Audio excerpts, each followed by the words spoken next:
Bona tarda. Disculpeu aquest momentet de retard, però vaja, ja hi som i podem començar. Bé, després de l'homenatge a Carlos Cano, que vam fer fa un parell de dies, avui tornem a comptar amb la presència d'en Javier García Fernández. Ell és historiador, és nascut a Granada, actualment està a la Universitat Pompeu Fabra fent d'investigador i també és membre de Adelante Andalucía i del Sindicato Andaluz de Trabajadores. Ell és un personatge que coneix molt bé Andalusia i tot el seu teixit polític. Fa 2 dies, en l'acte del Carlos Cano, ens va fer una pinzellada breu però molt interessant del que era l'andalusisme polític.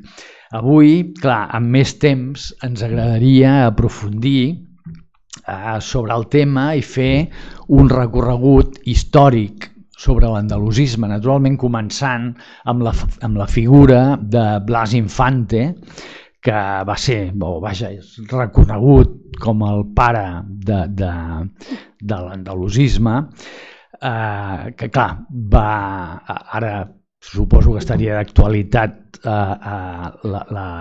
l'exhumació del general Queipo de Llano, que probablement era el responsable de l'afusellament de Blas Infante durant la Guerra Civil.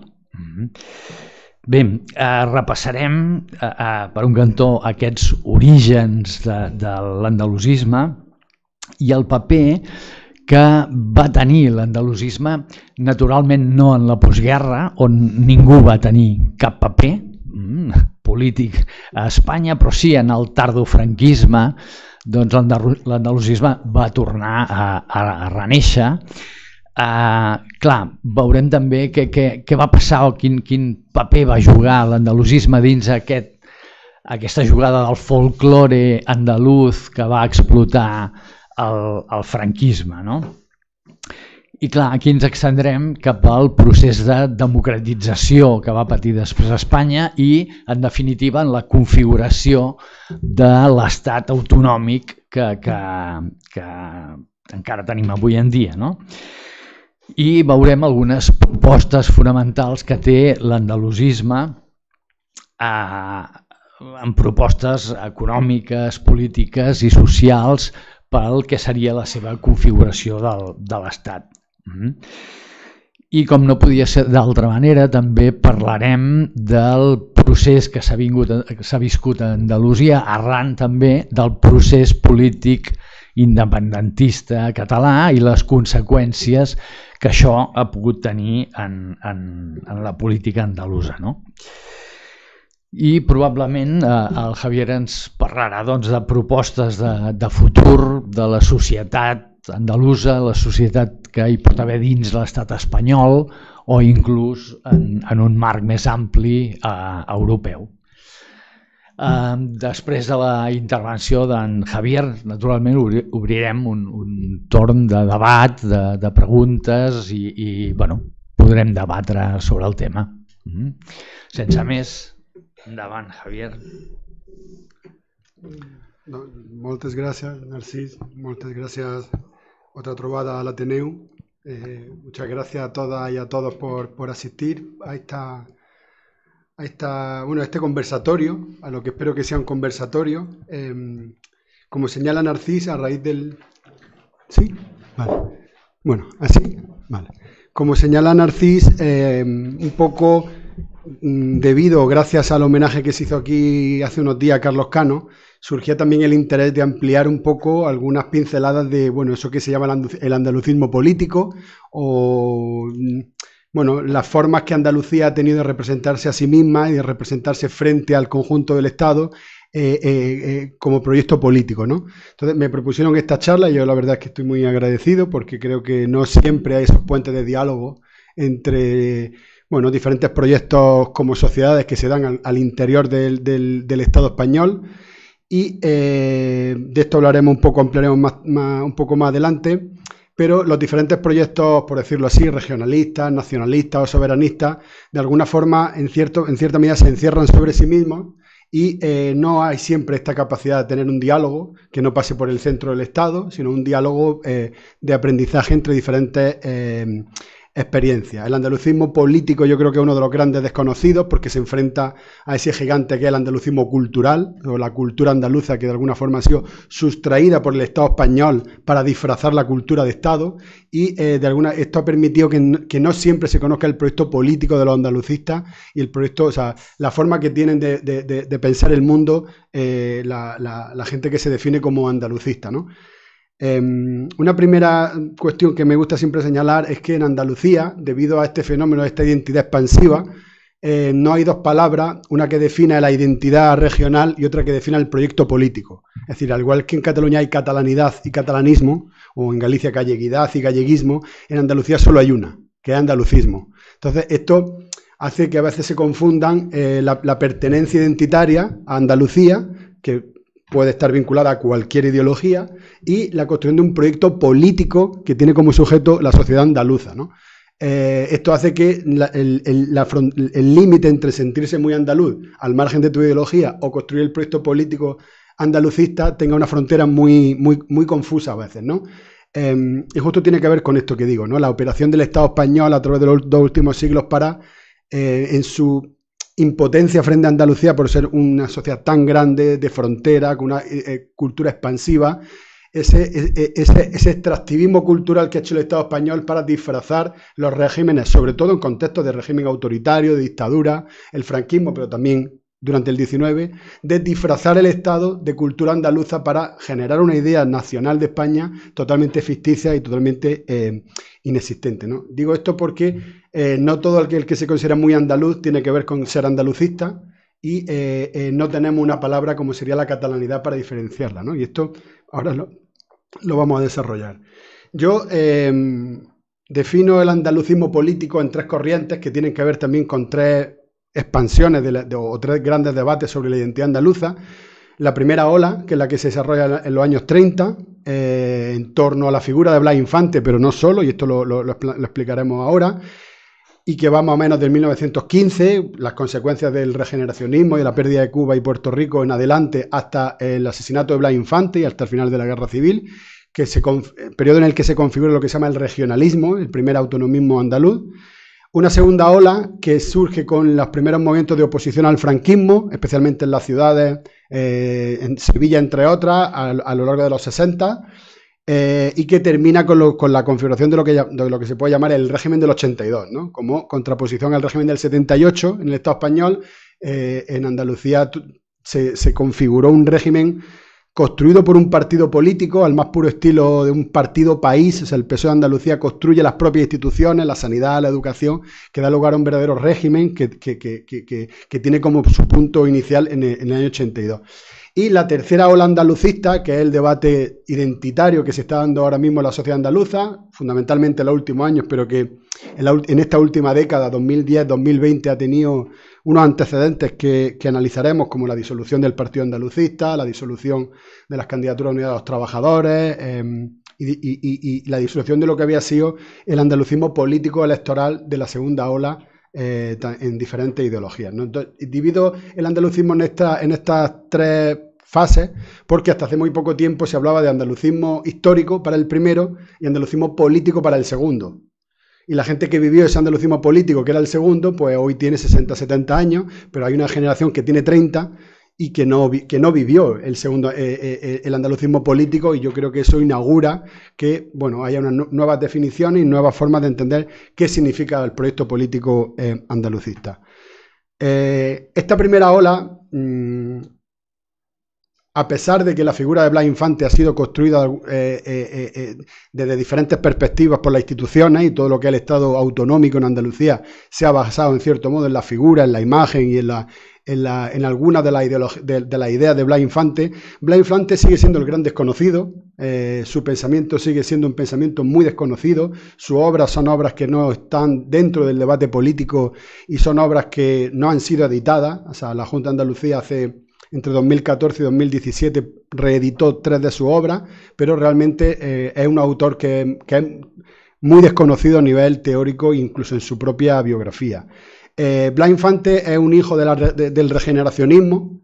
Él nace en el año 89 y muere en el 36, fusilado por los fascistas en el alzamiento en Sevilla. Blas Infante se forma políticamente en un tiempo en el que hay un debate que tiene que ver con que el imperio se descompone, se pierden las colonias de Cuba, Puerto Rico y Filipinas, y en todo el conjunto del Estado español hay un debate sobre hacia dónde, cuál es el devenir de España, ¿no?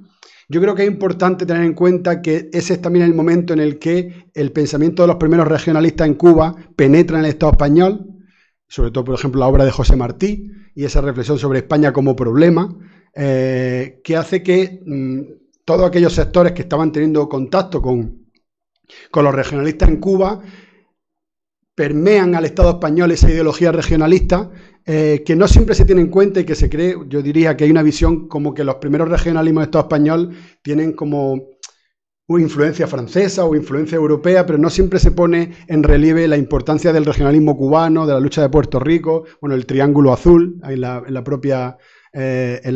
para la propia Cataluña, pero Blas Infante también está dentro de esa sociedad que está de alguna forma repensándose tras ese final del imperio. El Estado español nunca tuvo una transición entre imperio y forma país, y después tras cada periodo en el que el imperio español perdía territorio, al interior del Estado se daba un ciclo ultraconservador. La pérdida de la República Americana da lugar a Fernando VII, la pérdida de Cuba y Puerto Rico da lugar a los años 30 y los fascismos. La crisis territorial en el Estado español ha dado lugar también a un proceso, digamos, de recentralización y de ciclo autoritario. Y en este caso, Blas Infante es de alguna forma el homólogo, o sea, 1910 es el año en el que se comienzan a formar los primeros regionalismos políticos, tanto en Galicia como en el País Vasco y en Cataluña, y él bebe de este regeneracionismo que durante una primera instancia no tiene que ver con construir una sociedad al margen del Estado español, sino con un debate sobre la regeneración de España. En segundo lugar, una característica de su pensamiento es que Blas Infante está dentro de eso que se ha venido a llamar el africanismo. Es decir, la presencia española en el norte de África, de alguna forma siempre se destaca la presencia de los militares llamados africanistas, pero también genera toda una serie de sociedades de estudio del norte de África, sociedades de estudio de la sociedad árabe, los primeros estudios sobre arqueología del Andaluz, los estudios sobre la Alhambra, y todos esos sectores que empiezan a reivindicar el legado árabe al interior de España, la conexión entre Andalucía y el mundo árabe, son personas que están en contacto con la dominación española en el norte de África. Blas Infante bebe de toda esa ideología arabista, de toda esa ideología africanista, que también la encontramos en Francia a través también del colonialismo, por ejemplo, con la presencia de Colón en Egipto, la piedra Rosetta y ese renacer de la cultura árabe al interior de Europa, que cada país, a través de sus colonias, empieza a mostrar un interés especial, ¿no?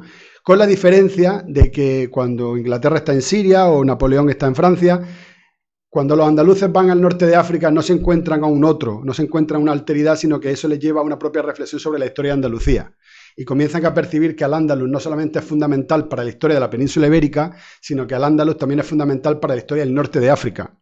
Entonces, eso, Blas Infante está dentro de esa nueva formulación de la sociedad andaluza y da lugar a un regionalismo que es el andaluz, que es el único en Europa que tiene digamos, un elemento de origen no eurocéntrico. Es decir, el regionalismo andaluz siempre está atravesado por la experiencia andalusí, por el legado árabe en la península ibérica, por lo tanto parte de otra coordenada, no parte de esa idea, digámoslo así, nacional, de origen cultural, que luego puede ser plural, pero que tiene en su origen, digamos, una idea cultural. El regionalismo andaluz es siempre un regionalismo que parte de una idea transfronteriza, que es transcultural y que parte de la complejidad de lo que supuso la cultura andalusí en el sur de la península ibérica, ¿no? Y en tercer lugar, creo que hay algo fundamental para entender el pensamiento de Blas Infante, y es la Primera Guerra Mundial. O sea, el final de la Primera Guerra Mundial da lugar a un cambio de hegemonía en términos internacionales,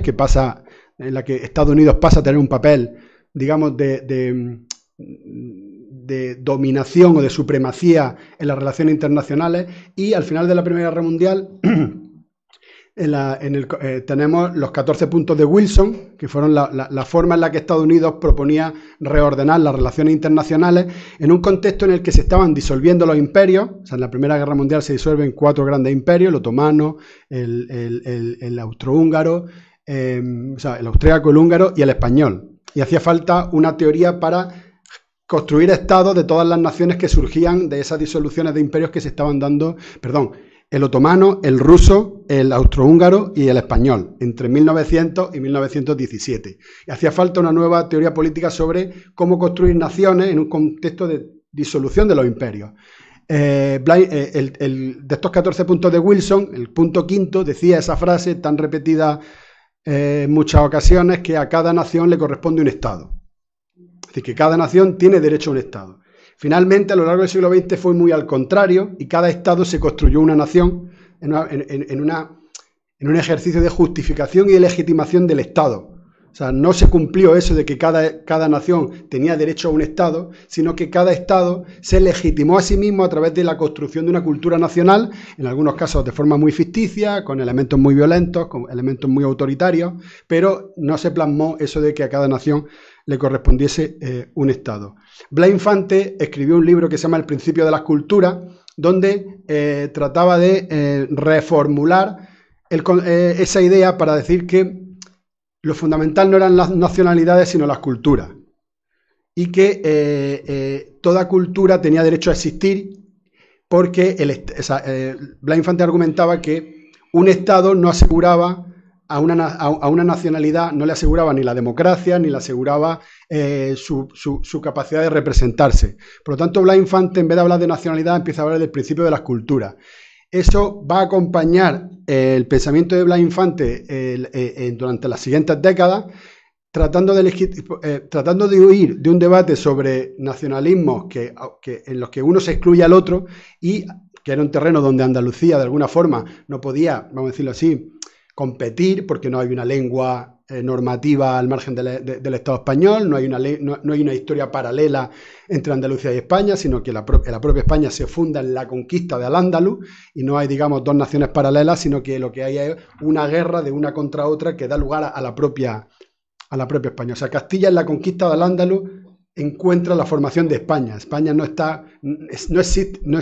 existe al margen de la conquista de Al-Ándalus. Por tanto, Blas Infante habla de culturas porque es un terreno en donde lo andaluz encuentra un terreno de mucha más expansión que hablando de nacionalismos entendidos como orígenes étnicos o orígenes, digámoslo así, únicos, específicos, que son muchas veces lo que hay en el germen de la idea nacional, ¿no? He apuntado aquí algunas de sus obras por si os interesa. El ideal andaluz es de 1915, La sociedad de las naciones del 19, La verdad sobre el complot de Tablada y el Estado libre de Andalucía del 31, es su última obra publicada en vida, donde el pensamiento de Blas Infante evoluciona desde un cierto regeneracionismo a un primer regionalismo, a un autonomismo, y en esta obra se dibujan algunas de las ideas separatistas de Blas Infante cuando él se desconecta del gobierno de la Segunda República y se defrauda con la Segunda República, y entiende que la Segunda República no le iba a dar continuidad a los anhelos autonomistas que estaba teniendo la sociedad andaluza. Entonces, bueno, esta última obra del 31 es como la más radical en este sentido. Y bueno, su asesinato he puesto aquí en el 39, pero está mal, en el 36. Blas Infante ha asesinado el 12 de agosto del 36. Ahora hablaremos un poco más de eso. Y es muy importante, y yo creo que esto no siempre se pone sobre la mesa, la idea que han tomado las instituciones andaluzas de Blas Infante es un Blas Infante teórico, andalucista, al margen de las luchas sociales que se estaban produciendo en Andalucía durante los años, las primeras 2 décadas del 20.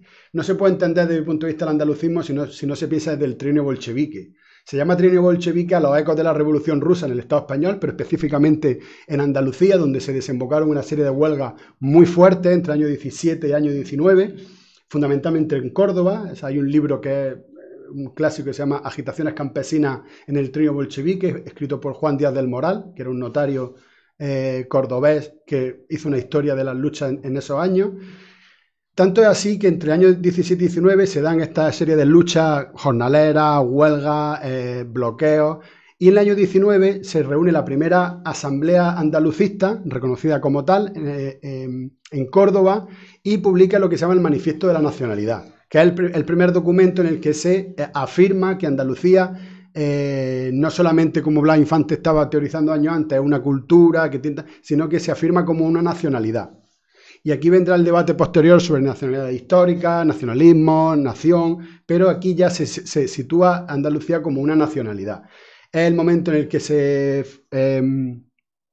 propone, o sea, se lanza el eslogan Viva Andalucía, y Blas Infante también propone la bandera y el himno, que actualmente son la bandera y el himno de Andalucía. Durante la Segunda República, el proceso autonomista en Andalucía de alguna forma cabalga o camina al calor de otros procesos autonómicos, especialmente el catalán, que irrumpe ya con la propia llegada de las repúblicas, porque ya tenía, digámoslo así, un acumulado que se venía dando en los primeros años en los últimos años 20, ya en la dictadura de Primo de Rivera en adelante.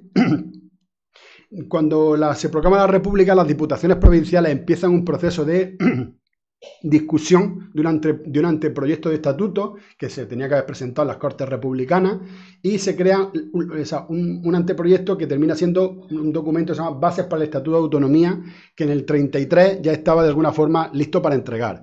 Esos debates se paran con las elecciones republicanas, con la llegada de lo que se llama el bienio negro, de las derechas a la República, se paraliza, y cuando vuelven a ganar la izquierda en las terceras elecciones republicanas, el documento está a punto de entregarse, pero se corta por el 36, por el golpe de Estado de los nacionales. Y esto tiene consecuencias porque luego la transición, uno de los argumentos para hablar de nacionalidades o de autonomías de primera, en la configuración del Estado autonómico, se decía que solo podían acceder las nacionalidades históricas que serían aquellas que hubiesen tenido un proceso autonómico durante la República, y el proceso autonómico andaluz se abortó, por lo tanto su caso fue muy particular y dio lugar a lo que ya algunos de vosotros ya sabréis porque lo vivisteis, que fue durante el año 77 en adelante, pero yo creo que es importante señalar que sí hubo un proyecto de desarrollo autonómico durante la República que se abortó justamente por el levantamiento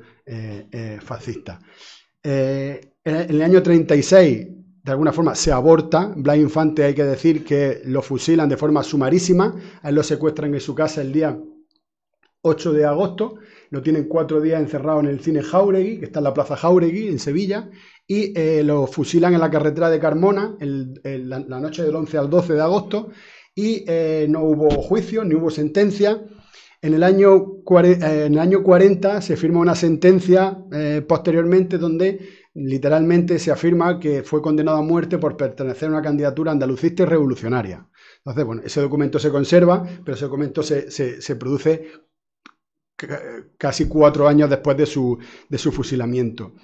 Y el asesinato de Blas Infante se da dentro de un ciclo de violencia extrema que justamente tiene mucho sentido hoy, porque los restos de Queipo de Llano han sido sacados de la Basílica de la Macarena gracias a una lucha de 3 décadas de movimiento memorialista, de asalto a la Basílica, de movilización en la puerta de la Basílica, de tensión al interior de la hermandad, porque las hermandades, como sabemos en Andalucía, no son un bloque ideológicamente hegemónico. Hay muchas tensiones dentro de las hermandades. Dentro de las hermandades, esa disputa que hizo el franquismo por el control de las hermandades, igual que la hizo por la cultura andaluza, no tuvo siempre la misma reacción. Y desde Alberti, que le escribe un poema que os recomiendo mucho que leáis, el poema que le escribe Alberti a la Macarena, a la Virgen de la Macarena, pero sigue siendo un espacio popular, un espacio de contradicciones ideológicas, un espacio de tensión, y dentro de la propia hermandad ha habido una tensión muy fuerte con este tema en los últimos años.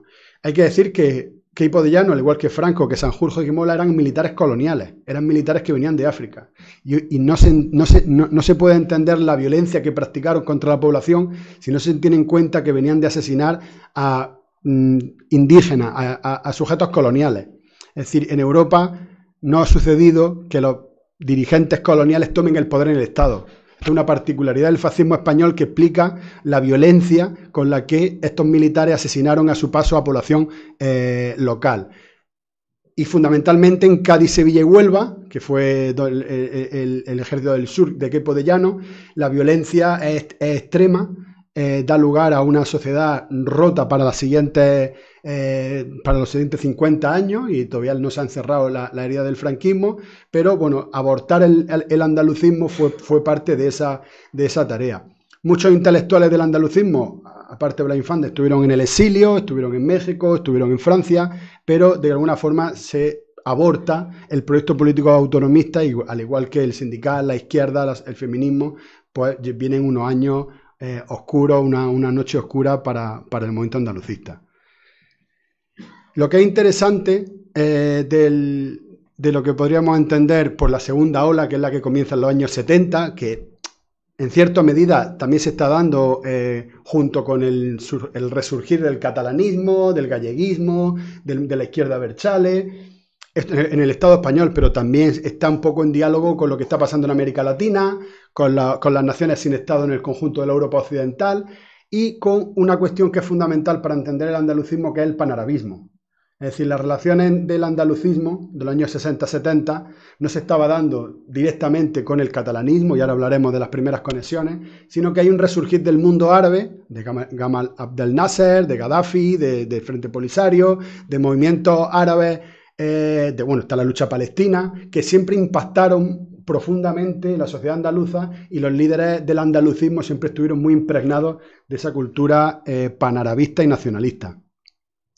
Pero fundamentalmente este andalucismo surge de los primeros espacios de democratización, y es curioso que ellos, el primer movimiento andalucista no surge ya con una conciencia andalucista.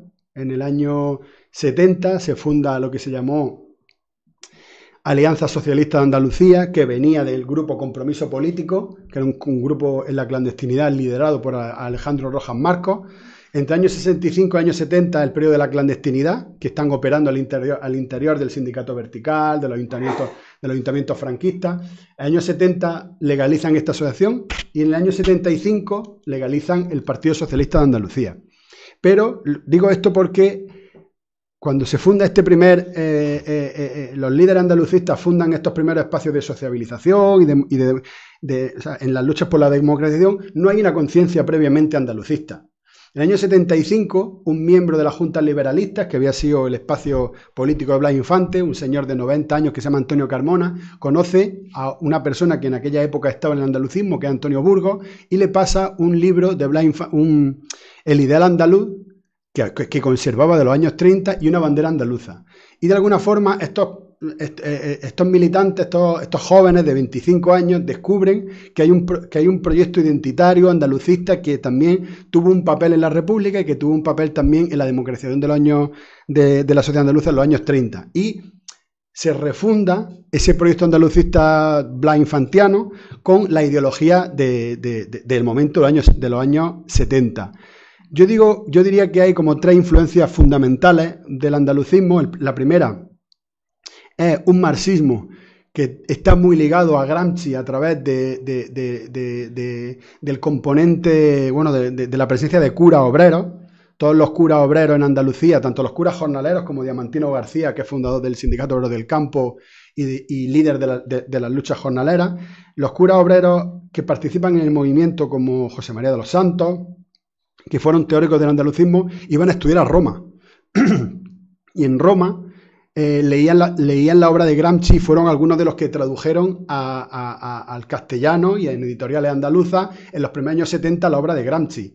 Ese marxismo que llega al andalucismo está muy atravesado por los conceptos de hegemonía, en lecturas muy tempranas del concepto de hegemonía, en lecturas de la cuestión meridional. De hecho, las primeras traducciones que se hacen de la cuestión meridional, una primero en Argentina, pero la segunda en Sevilla, y es un marxismo que no está únicamente en el debate sobre estalinismo, trotskismo, revisionismo, China, Rusia, sino que hay una vinculación entre la teología de la liberación, y está Concilio Vaticano II, que también tiene su reflejo en Cataluña y que tiene su reflejo también en el País Vasco y en la izquierda Berchale, pero en Andalucía ese componente cristiano es fundamental. Rojas Marcos había estudiado en un colegio jesuita, también Antonio Burgos, el propio Diamantino García, el propio Diego Cañamero, Juan Manuel Sánchez Gordillo, son todos, digamos, tienen una práctica del cristianismo reconocida, no solamente por una influencia, sino que son parte de,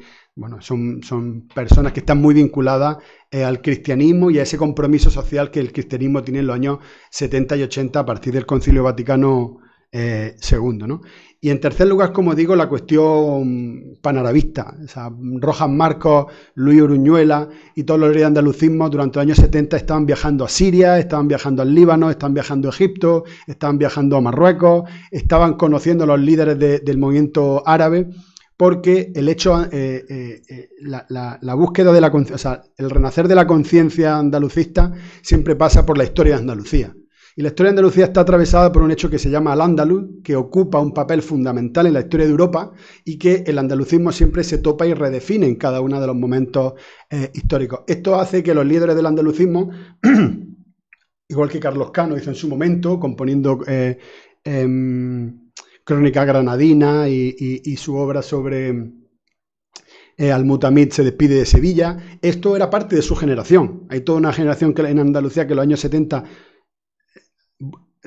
busca de alguna forma una nueva intimidad con la historia, un acercamiento a los árabes, al mundo musulmán, y viaja por el mundo árabe y empiezan a conocer movimientos de liberación árabe que le acerca mucho más al nacionalismo de lo que de los que le acercaba, por ejemplo, lo que estaba sucediendo en Cataluña o en el País Vasco. Son muy famosas las entrevistas de Rojas Marcos con Jomeini, que le regaló un libro de un disco de Carlos Cano, y bueno, de alguna forma esa forma de entenderlo, o sea, el nacionalismo como un proyecto de liberación, yo creo que impregna profundamente al andalucismo. La formulación del andalucismo más político, más en cuanto al sujeto más, digamos, organizativo, la Alianza Socialista de Andalucía, que ahí está mal escrito, surge en el año 75 y tiene que ver con la presencia de los andalucistas en la Junta Democrática, es decir, los dos órganos que aglutinan a la oposición al franquismo, que son la plataforma y la Junta.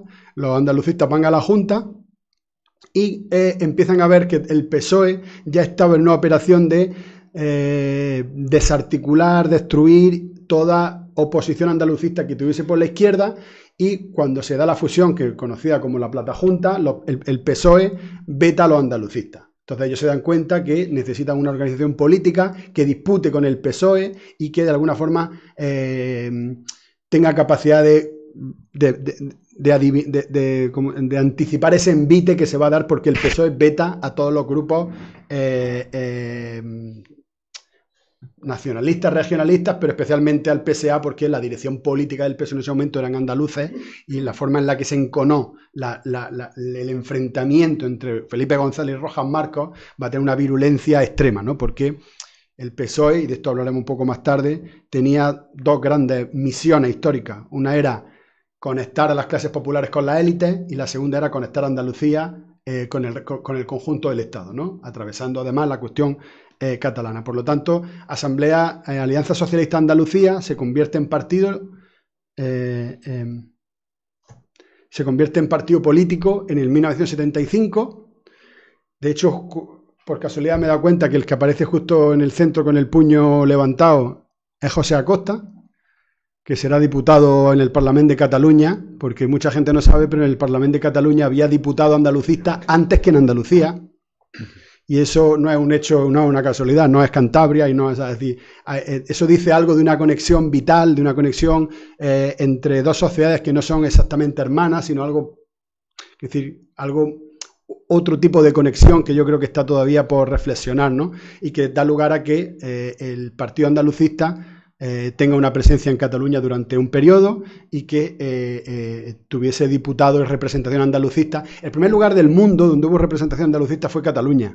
O sea, Blas Infante nunca consiguió ningún diputado, no había concejales. Las primeras elecciones donde los andalucistas se presentan es Cataluña, y ellos tienen representación, ¿no? Entonces,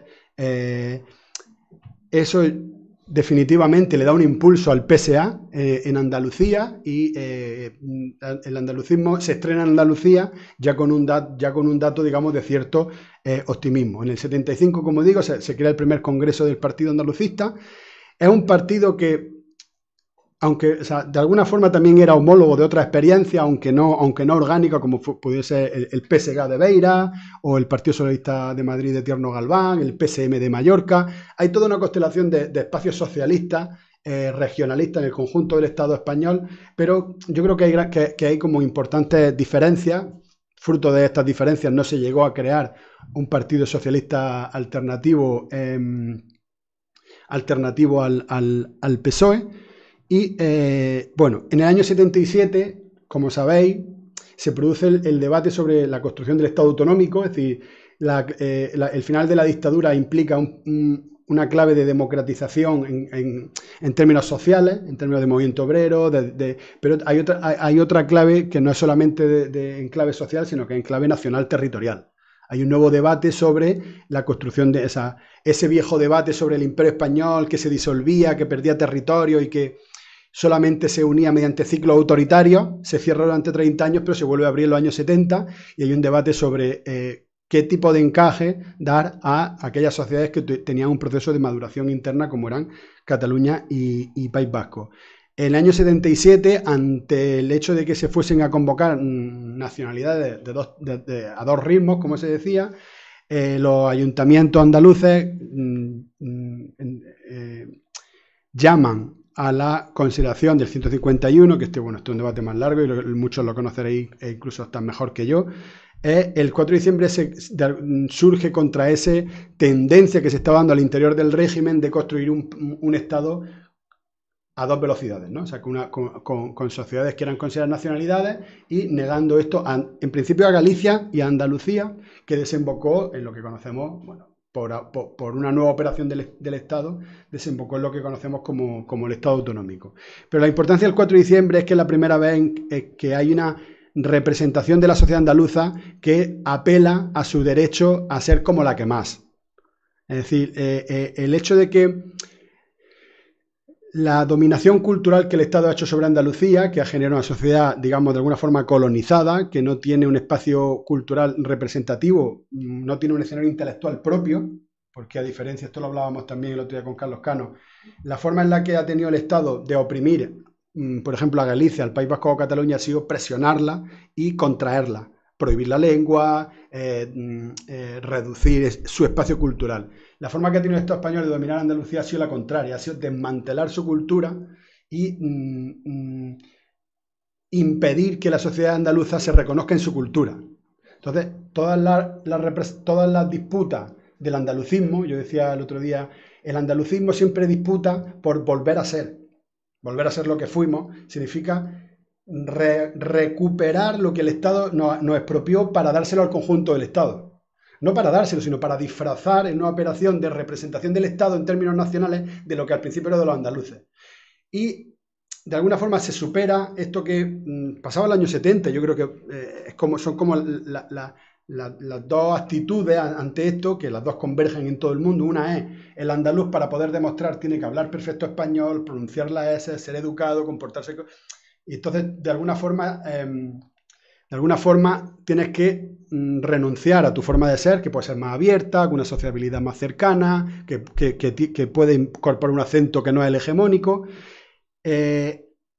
El andalucismo siempre, la propuesta ha sido ocupar y resignificar lo que el Estado ha hecho de la cultura andaluza. Es decir, no renunciar a la cultura andaluza, sino ocuparla y resignificar qué significa ser andaluz y qué significa eso que el Estado ha construido como cultura andaluza. El 4 de diciembre fue la primera vez que Andalucía, como sociedad, salió a las calles a reivindicar un horizonte como sociedad, es decir, un proyecto como sociedad.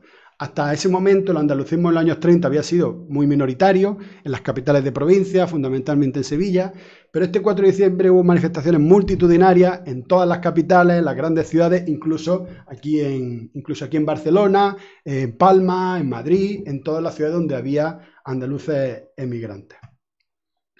Y bueno, la otra gran fecha que yo creo que es fundamental, no ya para el andalucismo, sino al contrario, o sea, para la desarticulación del andalucismo y para la configuración del Estado autonómico es el 28 de febrero. Debido a las manifestaciones del 4 de diciembre, o sea, el Estado ve que hay un empuje por parte de la sociedad andaluza que no va a permitir esa construcción a 2 velocidades y se convocan un referéndum, el único referéndum, o sea, Andalucía ha disputado su autonomía con un referéndum y en otras sociedades se ha dado por hecho, pero el único referéndum que se ha hecho fue el del 28 de febrero, que, bueno, aquí tenemos la pizarra, esa pizarra es un hecho histórico porque es donde se apuntaban los votos. Salió más síes que no en todas las provincias. Bueno, pero el caso de Almería, que fue famoso, es que sacó más síes que noes, pero no llegó al 50%. O sea, tenías que sacar más síes que noes, más del 50%. O sea, era una batalla titánica y se consiguió en todas las provincias, salvo en Almería. En Almería salieron más síes que noes, pero no al 50%, ¿no? Y bueno, pues en torno a este 28 de febrero se construye toda la institucionalidad autonómica, pero de alguna forma para negar o para silenciar o para ocultar lo que había sido un proceso del andalucismo desde abajo durante la transición y hacia el 4 de diciembre, ¿no? El Día Nacional, el Día de los Nacionalistas es el 4 de diciembre y el Día de la Institución es el 28 de febrero. El Estado autonómico, como sabéis, como sabemos, ha sido de alguna forma también una revolución pasiva, o sea, un cambio progresivamente, donde se han incorporado elementos identitarios a base de fechas, de fiestas institucionales, ¿no?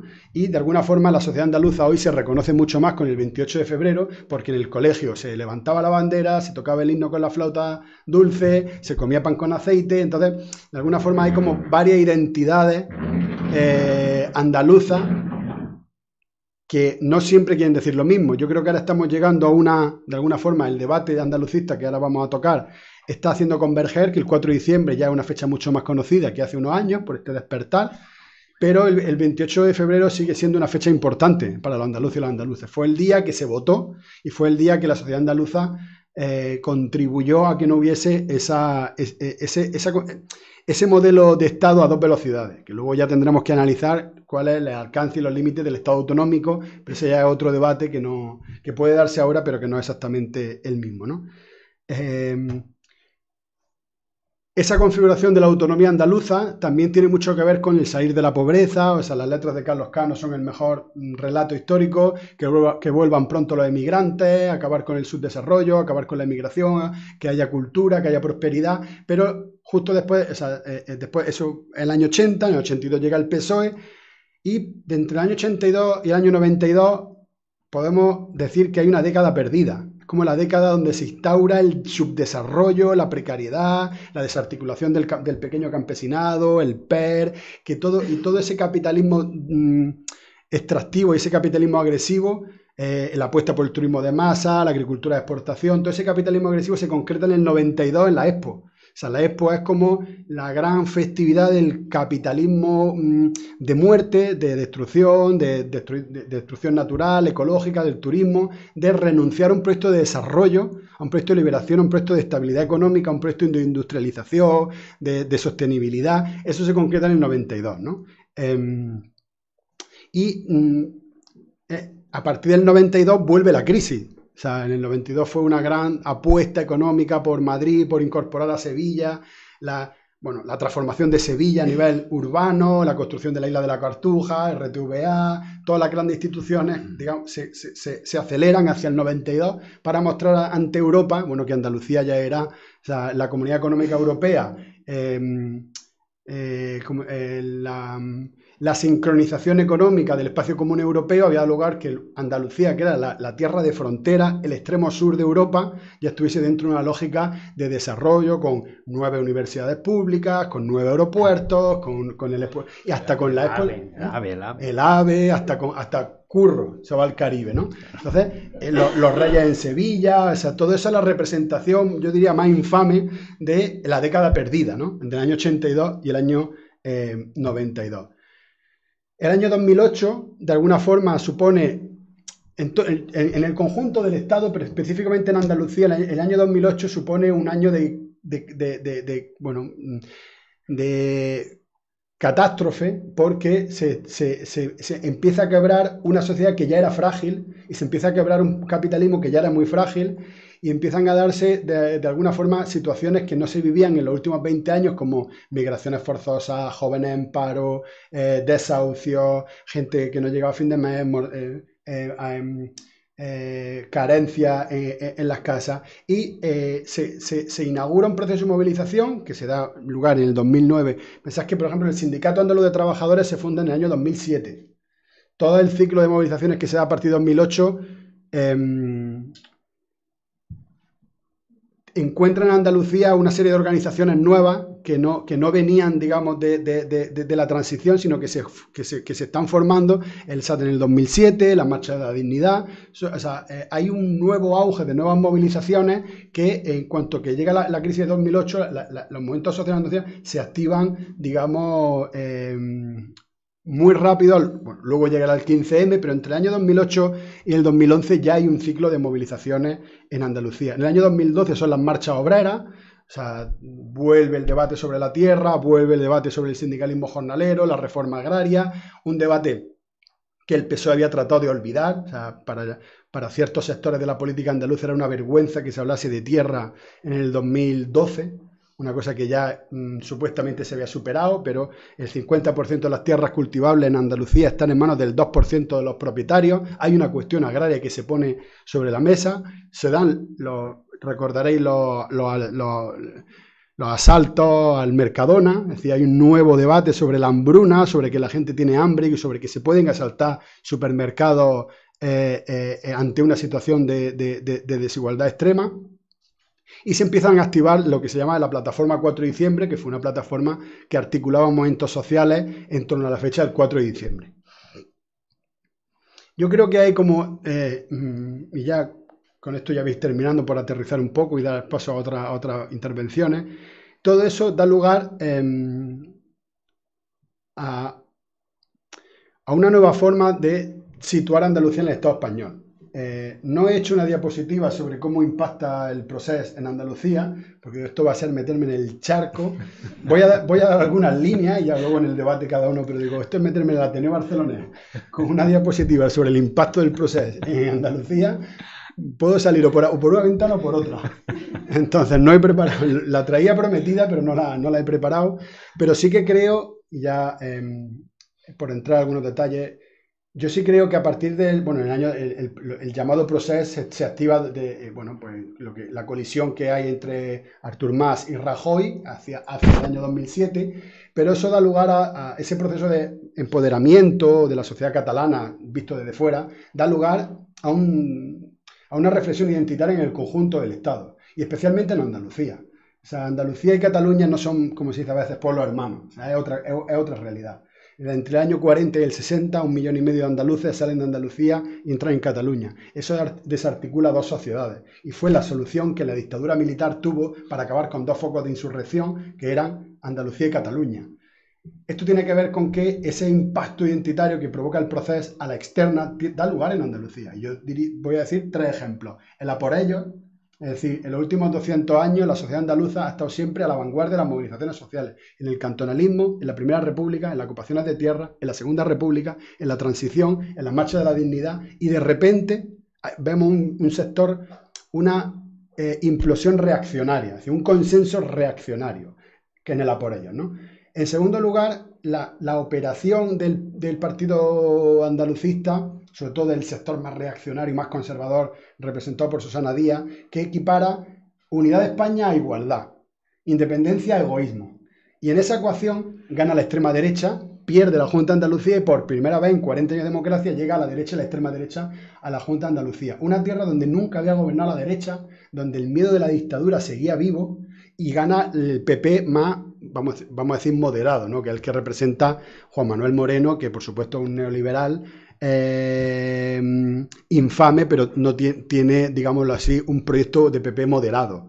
Pero lo que quiero decir con esto es que cuando el PSOE se enfrentó al proceso de construcción identitaria en Cataluña, cayó en un discurso en el que la derecha se la comió y llegó la derecha al poder de la Junta de Andalucía. Una tierra, como digo, que jamás se hubiese imaginado el PP ganar, y menos con un candidato como Juanma Moreno. Y en tercer lugar, el proceso da lugar a algo que directamente no tiene un efecto sobre Andalucía, pero que genera un efecto dominó y que termina teniendo un efecto, que es el proceso de recentralización de la izquierda en el Estado español. Es decir, el conflicto catalán da lugar, por ejemplo, no sé cómo llamarlo, la desarticulación de la Secretaría General de Podemos, con Albano Dante, y eso empieza a haber una serie de problemas territoriales en todos los partidos de la izquierda estatal que desembocan en Andalucía.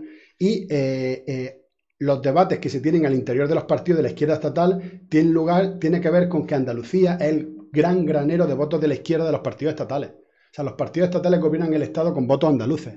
Las federaciones de los partidos estatales, las más grandes, son siempre las de Andalucía y siempre las de Sevilla. El Partido Comunista, Izquierda Unida, salvo Podemos.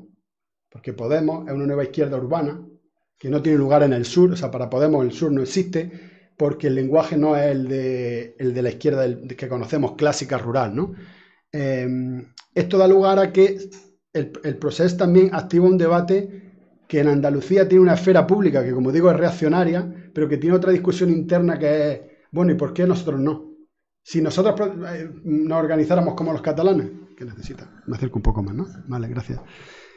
Como digo, hay una esfera reaccionaria que es más pública, que son los guardias civiles, que es la por ellos, pero hay una discusión interna en la sociedad andaluza que trata de explicar por qué no tiene la sociedad andaluza las herramientas, las plataformas, la sociedad civil, el asociacionismo que nos conecte como andaluces en la disputa por el Estado. Porque el Estado español es una disputa constante. El Estado español es una disputa oligárquica entre territorios, entre ideologías, entre memorias, entre relatos.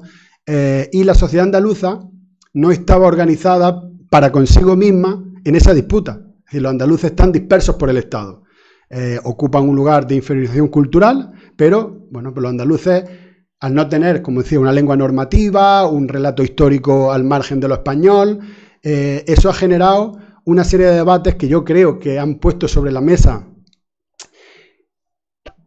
la desigualdad estructural que Andalucía ocupa en el Estado español hasta el punto, y ahora iremos degradando, de que, bueno, no solamente el anuncio de Cruzcampo de Lola Flores, que no sé si lo visteis, sino también el reciente encuentro entre el presidente de la Junta, Juanma Moreno, con Alejandro Rojas Marcos, que ha hecho que el presidente de la Junta declare el 4 de diciembre como Día de la Bandera, sino una serie de debates culturales que han hecho que lo andaluz emerja como una forma de estar en el mundo, que era de alguna forma el legado que propuso siempre Carlos Cano en su obra, cuando Carlos Cano decía: ser andaluz es mi forma de ser persona. Es decir, ser andaluz no es solamente una ideología política al estilo regional, sino también es mi forma de estar en el mundo. Y yo creo que la sociedad andaluza hoy, por diferentes debates mediáticos que se han dado, por ejemplo, contra la andaluzofobia, es decir, el acento andaluz hay que ocultarlo para que te permitan ser persona.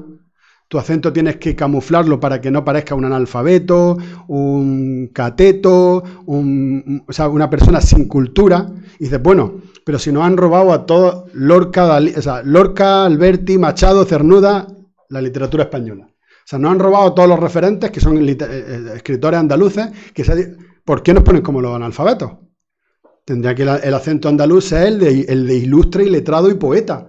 Pues no, la operación justamente es inferiorizar lo popular, pero sustraer lo que se considera literatura de culto. Ese debate hoy en la sociedad andaluza está muy presente, por ejemplo, también con las acusaciones a la ministra María Jesús Montero, que como política independiente de su ideología, pero una persona de las pocas andaluzas que no pronuncia la S, estas forzadas, que cuando un andaluz pronuncia la S parece una persona disfrazada con un gorro, porque queda forzado.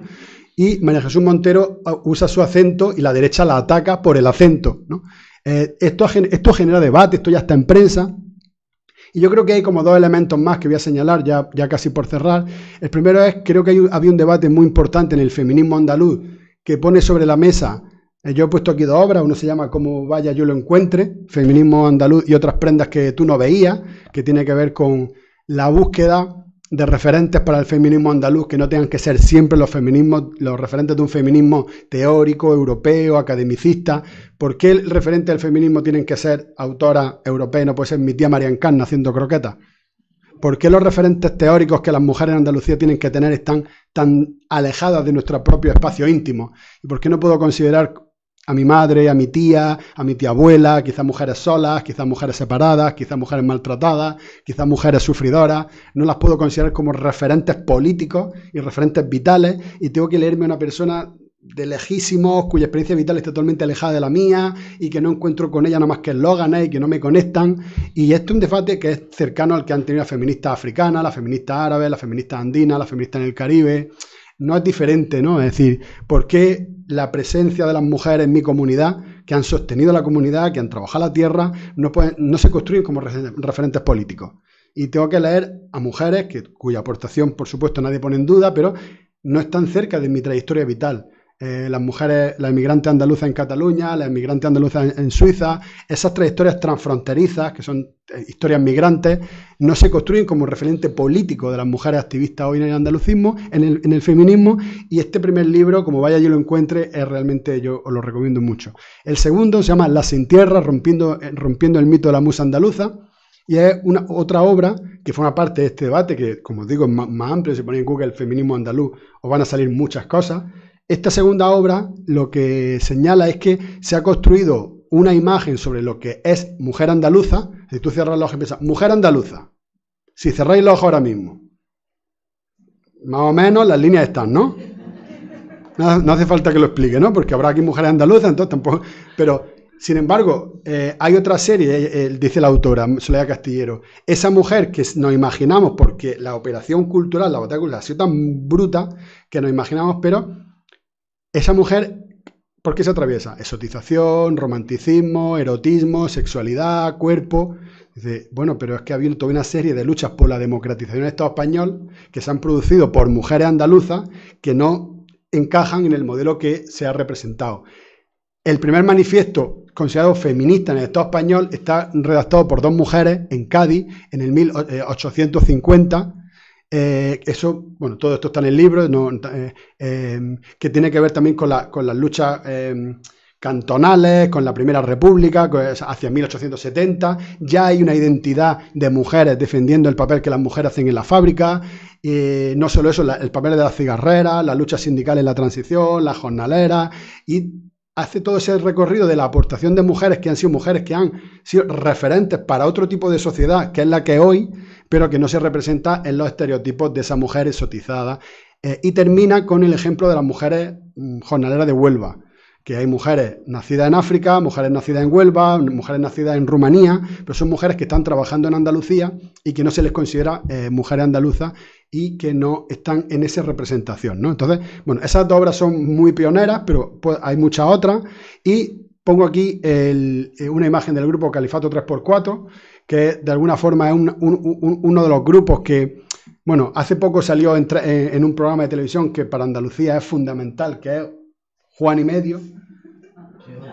O sea, Juan y Medio es fundamental para entender la sociedad andaluza, porque es un programa de Canal Sur, el más visto de Canal Sur, pero el triple que el segundo, que ven todas las personas de más de 65 años, decía que son muchísimas.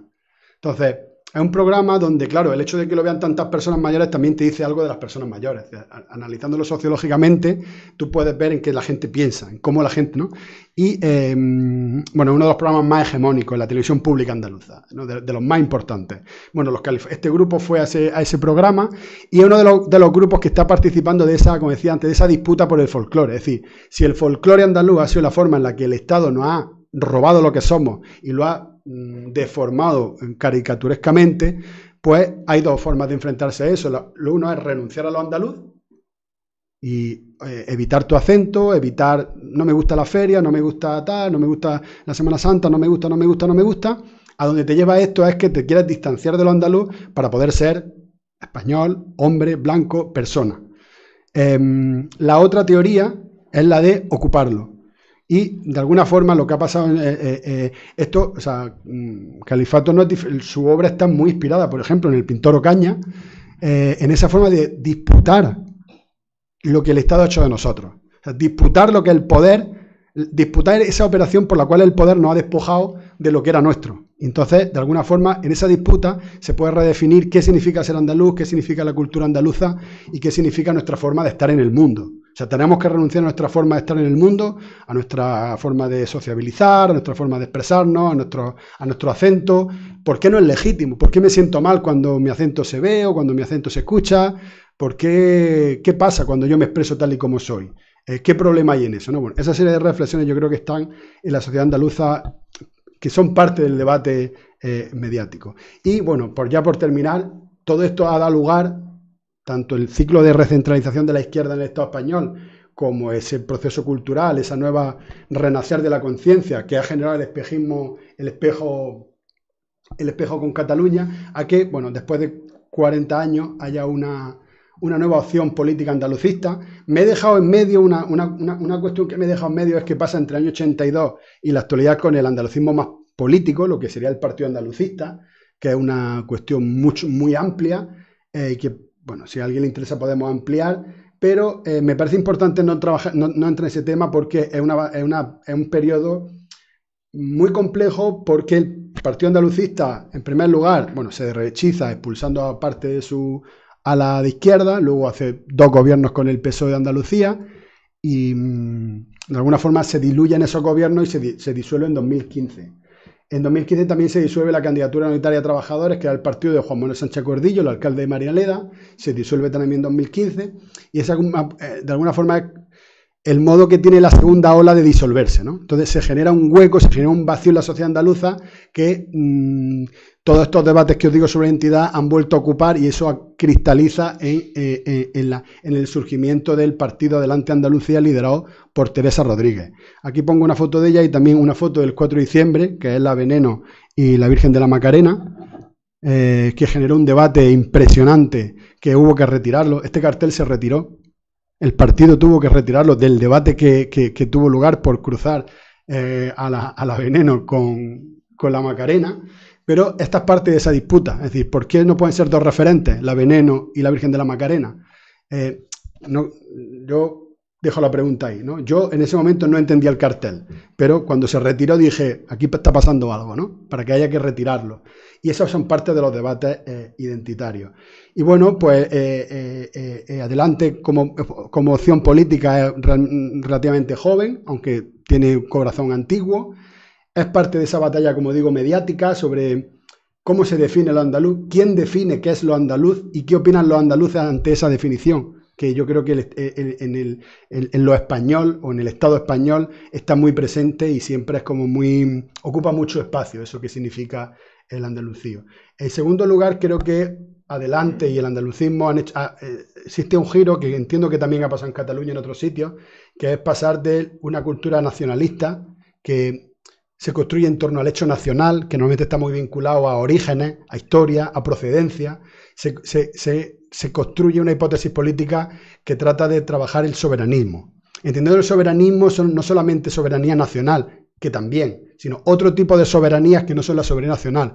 Por ejemplo, la soberanía sobre el cuerpo, que lo reivindican las feministas, la soberanía sobre las comunidades, del movimiento antirracista, la soberanía territorial que reivindican el movimiento vecinal. Es decir, otra serie de soberanías que se ven en juego hoy, que están en disputa hoy y que no tienen que ver solo con el hecho nacional, como se había entendido en los últimos siglos la soberanía nacional. Y en cuarto lugar, creo que es interesante que esta tercera ola fundamentalmente está liderada por mujeres, y eso es un gran giro respecto a lo que había sido el andalucismo de la segunda ola, donde teníamos a Diego Cañamero, Rojas Marcos, Juan Manuel Sánchez Gordillo, perfiles masculinos muy marcados. Yo creo que ahora pues, la senadora Pilar González o Teresa Rodríguez, casi todas las referentes creo que son mujeres, y creo que eso, bueno, pues acompaña a los tiempos en un sentido en el que ya venía un modelo muy agotado, específicamente en los nacionalismos. Creo que habían sido culturas que se han incorporado tarde a la perspectiva de género. Y bueno, pues yo si queréis lo dejo ya por aquí y pasamos a un debate. Muy bien, estupendo. ¿Sí? Yo creo que...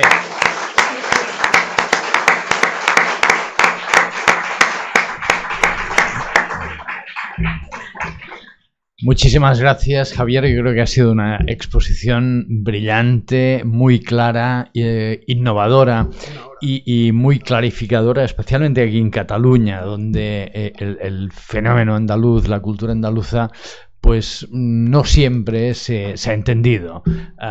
Tampoco han contribuido a algunos hechos que podemos debatir luego, ¿no? El fenómeno este que decíamos de la presentación del PSA en el Parlamento catalán, pues aquí causó ciertas bueno, controversias, digamos.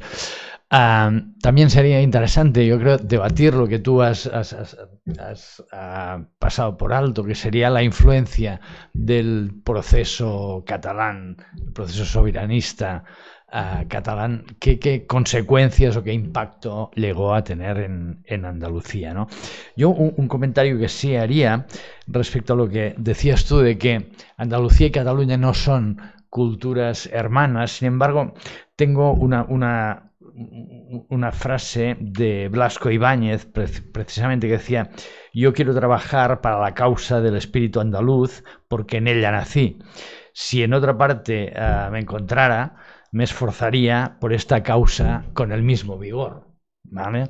Es decir, que en realidad... Blas Infante. Blas Infante, ¿sí? ¿Quién he dicho? Perdón. Ay, perdón. Blas Infante. Sí.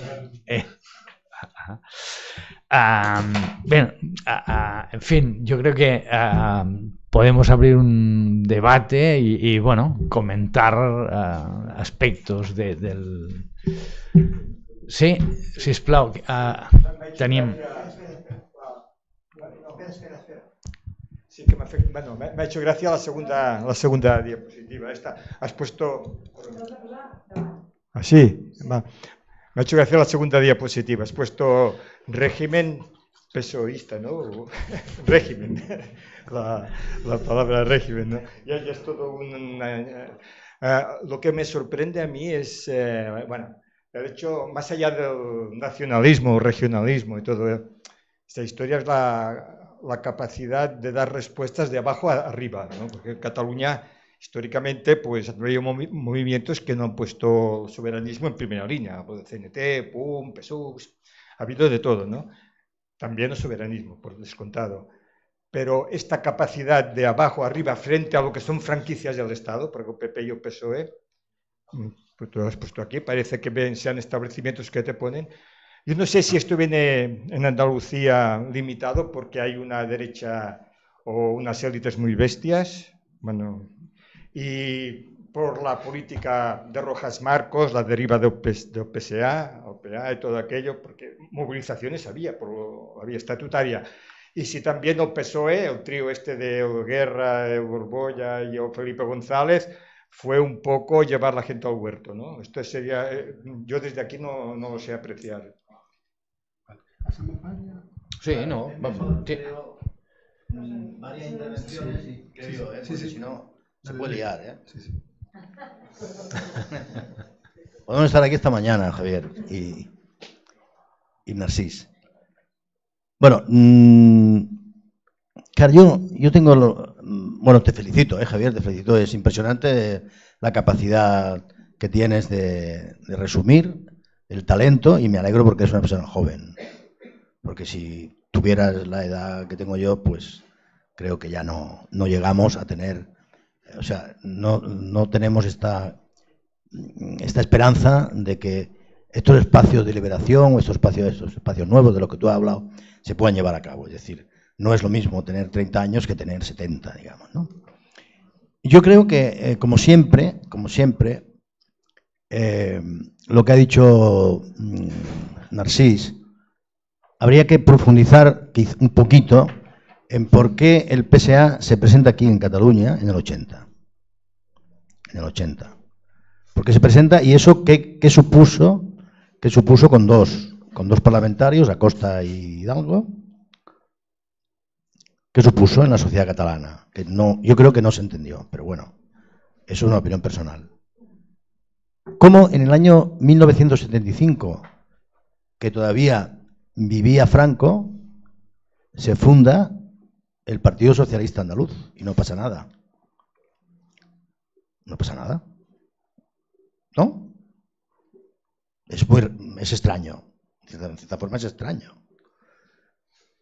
Y luego hay una cosa que a mí me preocupa muchísimo, muchísimo, y es que es pensar que por tener una identidad bisexual o homosexual tienes por fuerza que ser de izquierdas. Esa es una. Y al revés, por tener... Bueno, sí, ya está, con eso ya queda claro. Lo del género es un tema que ahora se está tocando mucho y tú ponías ahí en la última diapositiva feminismo y no sé qué más, ¿no? Bueno, ya veremos. Se ha demostrado que aquí en Cataluña los movimientos gays, cuando estaban en la clandestinidad,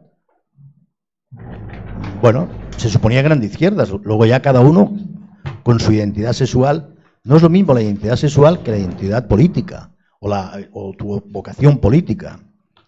Entonces, y ya acabó. Si en el 1980 aquí el PSA se presentó, Adelante Andalucía se piensa presentar aquí en Cataluña porque hay muchísima gente de origen andaluz. Por ejemplo, que sería una... O sea, han pasado 42 años, ¿no? Del 80 hasta ahora han pasado 42 años. Quizá tú no habías nacido aún. Pero igual tú te podías convertir en el líder de Adelante Andalucía en Cataluña. Porque ya te has saludado en catalán, etcétera. Podías ser. Y podías quizá crear un agujero importante en el área metropolitana y en los barrios obreros. Porque quizá te entiendan la forma que tú te expresas. Te entiendan. Y hasta ahora no se ha entendido a según qué partidos políticos catalanes en las periferias donde hay clase obrera. Porque hay que hablar de clase obrera. Porque si no hablamos de clase obrera, creemos que ya vivimos en una sociedad igualitaria. Y una cosa que no has dicho de la identidad andaluza es el flamenco. No hablas del flamenco. Yo creo que es algo que, no porque se haya nombrado patrimonio de la humanidad, porque yo creo que eso es otra parida, yo prefiero que sea matrimonio de la comunidad. No patrimonio, matrimonio, ¿eh? Matrimonio de la comunidad, el flamenco. Y bueno, ya está. Es que...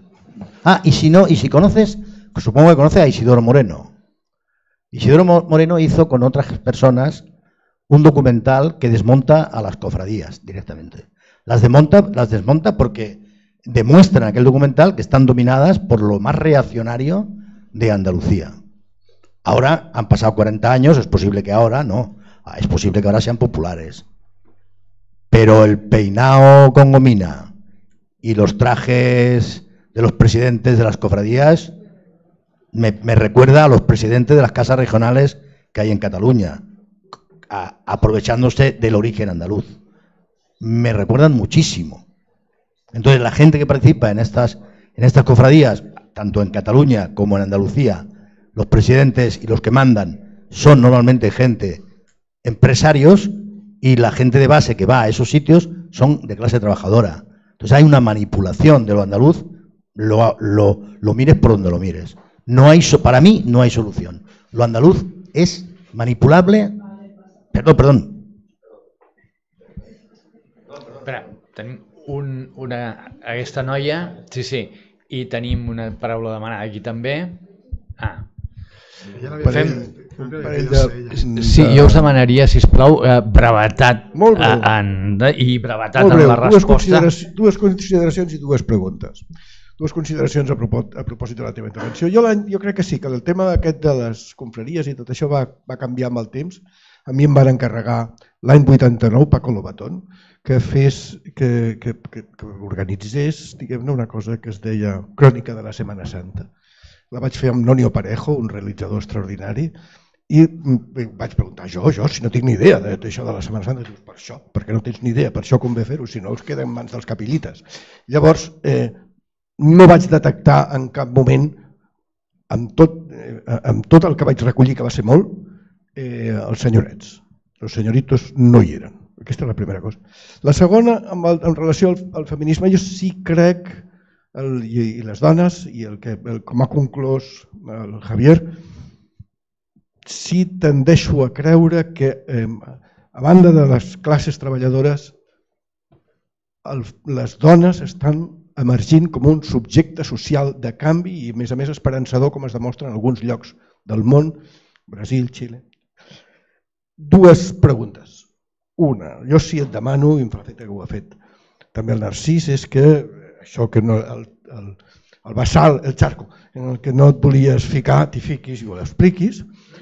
I la segona és una mica més complexa i és el tema, hi ha una cosa, una referència que has fet, que és l'ocupació dels supermercats. Bueno, estem en una situació econòmica molt fotuda, penso que hi haurà moltes tensions socials, és probable que es tornin a produir assalts als supermercats o esdeveniments similars, i et voldria preguntar quina és la relació que creus que té l'andalusisme amb els moviments socials. Jo recordo que una vegada, quan es produïen aquestes accions en els supermercats, em van convidar a la Sexta i llavors vaig dir que cunda l'ejemplo. Això al García Ferreras no li va agradar gens i no em va convidar mai més. Sí, teníem aquesta, si us sembla, serà l'última paraula i li donem entrada al Javier. ¿Qué tal? Yo quería agradecerte la charla, me ha gustado mucho. Como se puede ver por mi acento, yo soy andaluza, llevo viviendo aquí en Cataluña casi 6 años y quería decir en cuanto, porque esto es muy estereotipado, el tema de las cofradías. La Semana Santa en Andalucía es algo que va ligado a tu familia, a los recuerdos, no tiene nada que ver para nada a veces con la religión. Yo soy atea y formo parte de una hermandad, porque así lo ha sido toda mi familia. La mayoría parte de las hermandades son gente del pueblo, que muchos ni siquiera son creyentes ni van a misa, y evidentemente hay ciertas hermandades y ciertas cuotas de poder en las hermandades que por supuesto son del típico señorito andaluz, pero también hay que quitarnos la imagen de que todos los andaluces que van engominados, con camisa y pantalones de pinza son gente de derecha, porque no siempre es así. Y creo que todavía en Cataluña hay una imagen muy distorsionada de lo que es ser andaluz y del andalucismo. Y también creo, y ya por último, ya termino, el procés ha hecho, como yo lo veo, que a lo mejor yo puedo estar equivocada, yo lo viví desde aquí y ha hecho mucho daño en Andalucía, porque también la imagen que tenían los andaluces del proceso es a través de los medios de comunicación generalistas. Hizo mucho daño en Andalucía, fue una causa importante, como lo veo yo, del resurgimiento de la extrema derecha en Andalucía. Fue fundamentalmente una respuesta a cómo se nos presentó los andaluces y los catalanes, y tendríamos que hacer mucha más pedagogía de lo que significa ser andaluz y el andalucismo, y ojalá tu charla la pudiera escuchar mucha más gente, no solo andaluces, que cada vez tenemos más claro, sobre todo los jóvenes, qué somos y hacia dónde vamos y qué es lo que queremos con el andalucismo, sino la gente que no sea de Andalucía. Vale. Allà hem demanat una paraula, allà, però sisplau, un minut o no? No, es que te ibas a aixecar la mà. Vale. Respondemos y luego abrimos otra. No, respondemos y yo creo que tendremos que cerrar porque a las 8 bueno, pues cerramos. Muchas gracias por vuestra... Bueno, 2 minutos. Bueno, muchas gracias por vuestras preguntas. Empezando por el final, a ver, yo creo que es evidente que hay una construcción sobre lo andaluz y sobre lo catalán para enfrentar a dos sociedades, y que está muy presente hay una imagen, digamos, sobre lo andaluz en Cataluña, sobre por qué, o sea, que tiene que ver, no sé, por radio ha corrido esta semana mucho una señora diciendo que en Andalucía no trabaja nadie. No digo que eso sea en absoluto mayoritario en la sociedad catalana, ni tampoco entre la sociedad andaluza, pero es verdad que ese estereotipo está ahí, existe en medio. O sea, una visión para enfrentar a lo catalán y lo andaluz existe en los medios de comunicación en Cataluña y en los medios de comunicación en Andalucía. Otra cosa es que esto tenga un ápice de verdad o que tenga ápices de apoyo, esto ya es un debate, pero que existe el instrumento simbólico para enfrentar, existe, ¿no? Y yo creo que eso es lo que activa de alguna forma cuando la izquierda andaluza, yo creo que hay aquí un elemento central, y es que la izquierda andaluza no supo explicarle a sus emigrantes que quien lo echa de Andalucía es el Estado español. O sea, es una cosa que la sociedad andaluza no supo hacer a sus propios emigrantes. Es decir, una mujer que se queda en Andalucía y se le van 3 hijas, ¿esa mujer de dónde es? O sea, una persona a la que se le van 3 hermanos, ese hombre que se queda ahí, las que se quedan. ¿Cómo se enuncia el mundo desde quien se queda? Porque el que se va, el que viene, pues dice, pues mira, he sido inmigrante, ni los catalanes nunca me aceptaron del todo, ni mi gente en mi pueblo me quieren ya del todo, soy un ser fronterizo, vivo en ese tránsito. Y la sociedad catalana, que es la que recibe, pues claro que tiene una narrativa que es la más poderosa, que es la institución que recibe, porque el que recibe siempre es el que crea las políticas de integración, el que crea la política pública, el que crea la televisión, los medios, las series, el cine, entonces tiene más poder para explicar el relato, que es el que recibe la inmigración, que es el que está en su propia sociedad, digamos, ¿no? Pero las que se quedan, yo creo que nunca, en la sociedad andaluza, nunca le explicó a las personas que se quedaron que quien echó a su hermana y a su familia de Andalucía fue el Estado español y fue la dictadura. Entonces, como no hizo eso, digamos, la sociedad andaluza no hizo eso, o sea, hay una serie de estereotipos para enfrentar. Y eso, cuando la izquierda andaluza de Susana Díaz se puso contra el proceso, activó una capa de lumpen, o sea, de gente de clase baja lumpen, que fue la por ellos. La por ellos es una clase de legionarios, guardias civiles, policías, o sea, una serie del sindicato de policía, por entendernos. O sea, una capa súper reaccionaria y súper de abajo, ¿no? No es una población formada, intelectual, es una población, digamos, por abajo. Entonces, esos elementos simbólicos para enfrentar caen siempre donde caen, ¿no? Y también lo mismo al contrario, es decir, existe un estereotipo de lo andaluz en la sociedad catalana y en la sociedad madrileña que están hechas para enfrentar y que cunden entre gente que tiene prejuicios, ¿no? No quiere decir eso que la sociedad catalana en su conjunto esté dentro de eso, ni que la sociedad andaluza en su conjunto esté dentro, pero igual que existe una influencia de lo marroquí, de los latinoamericanos, estos elementos existen, ¿no? Y no creo que tengamos que tener problema en señalarlo. En segundo lugar, yo creo que es parte de la maduración de la propia sociedad andaluza reconocer que las cofradías son espacios de sociabilización que conectan el pueblo. Al igual que la feria de tu pueblo es el lugar donde encuentras con tus vecinos, que no son personas que veas a diario y te encuentras con ellos, y por supuesto que eso es un reflejo del conjunto de la sociedad. Es un reflejo de izquierda, derecha, machismo, patriarcado, pero es un espacio comunitario. Las cofradías, por supuesto, es como los equipos de fútbol. El equipo de fútbol del Sabadell, pues claro que es un espacio de sociabilidad, por los espacios de fútbol, el club de natación, el club de hockey, la cofradía, la compañía de danza, la compañía de sevillanas, son espacios de sociabilización.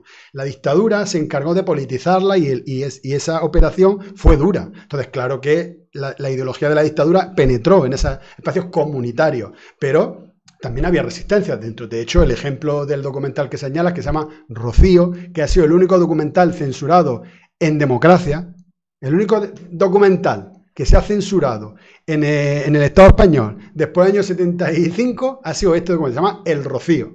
Y fue censurado, que era un documental sobre cómo durante la guerra civil, después de la guerra civil, la dictadura fusiló a todos los dirigentes sindicales que estaban dentro de las cofradías, y cómo usó las cofradías para espiar a la sociedad en todo el condado de Huelva, en toda la zona donde se hace el Rocío, ¿no? Un documental muy bueno, impresionante. Y mezcla de alguna forma una explicación antropológica del Rocío con cómo la dictadura usó el Rocío, ¿no? Entonces, eso por una parte. Por otra parte, hay un paradigma de izquierda atea, laicista, que se cree superior a los creyentes. Sí, el musulmán está atrasado porque tiene velo, el andaluz es un cateto porque va a las cofradías, y ese paradigma de la izquierda laica, pues también hay que cuestionarlo. Es decir, hay diferentes espiritualidades, diferentes creencias, y las cofradías, así como las ferias, pues son espacios de sociabilidad. Y siguiendo dando la vuelta, respecto a que yo me conformo con, no, o sea, no sé si me va a entender, pero con que tú me entiendas me conformo. O sea, si tú me has entendido, para mí me ha hecho tú. Entonces con eso me ha dicho, no, porque te van a entender. Digo, mira, o sea, si tú me has entendido ya, o sea, si un emigrante andaluz, 30 años aquí en Cataluña, y realmente conectas con lo que, o sea, si quieres te monto una charla en el barrio de San Roque, yo creo que te van a entender. Pues si quieres la montamos perfectamente. Bueno, no sé.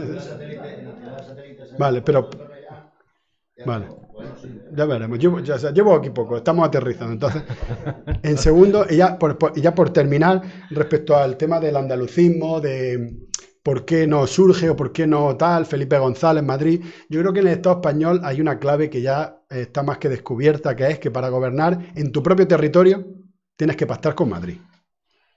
Y eso lo sabe todo el mundo que gobierna en un territorio de Estado español. En cualquier autonomía, región, se llama Majestic viejo, Majestic nuevo, PSOE en Madrid, se llama como lo que llamamos, porque el Estado español está hecho para gobernar con mayoría en alianza con Madrid. Y nadie gobierna de espalda a Madrid.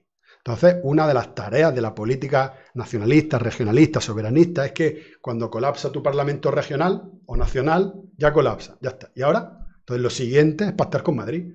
Y entonces la correlación de fuerzas en los diferentes País Vasco, Cataluña, Andalucía, gana siempre el que pacta con Madrid. Y eso lo hemos visto en Cataluña, en el cambio de hegemonía, lo hemos visto en Andalucía, en el cambio de hegemonía. Ahora Juanma Moreno del PP está a la contra, pero vamos a ver cuánto tiempo dura eso, porque llegará ahora un gobierno del PP.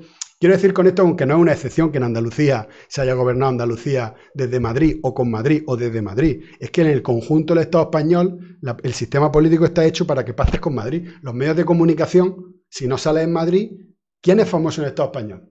El que sale en La Sexta. Entonces, ahí la política mediática interviene. Y en Andalucía igual, cuando sale Teresa Rodríguez o cuando sale gente hablando desde Andalucía, pues eso opera políticamente.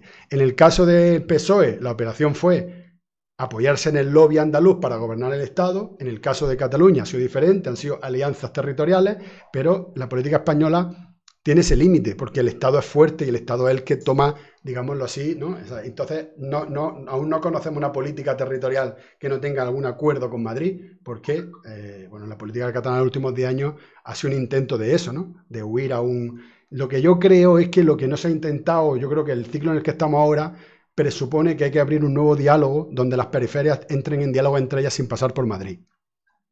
O sea, no se ha dado hasta ahora en el Estado español, ahora República, que se presentó en la europea, pero no hay un espacio de discusión y de trabajo entre gallegos, catalanes, andaluces, mallorquinas, valencianas, porque todo en España es tan centralista que incluso hasta las propias periferias, cuando entran en el juego, esto todo es quien negocia con Madrid, quien dialoga con Madrid, el interlocutor con Madrid, ¿no? Y yo creo que a lo que se inaugura ahora, yo creo que el final del proceso, quien crea que se haya acabado, pero el siguiente ciclo lo que inaugura un diálogo confederal, donde no obligatoriamente las cosas tengan que pasar por Madrid y donde no obligatoriamente haya que ser interlocutor de Madrid y ser el que dialoga con Madrid. Yo creo que ese diálogo confederal está por venir. Por aquí lo dejamos, ¿no? Sí, muy bien. Si queremos seguir,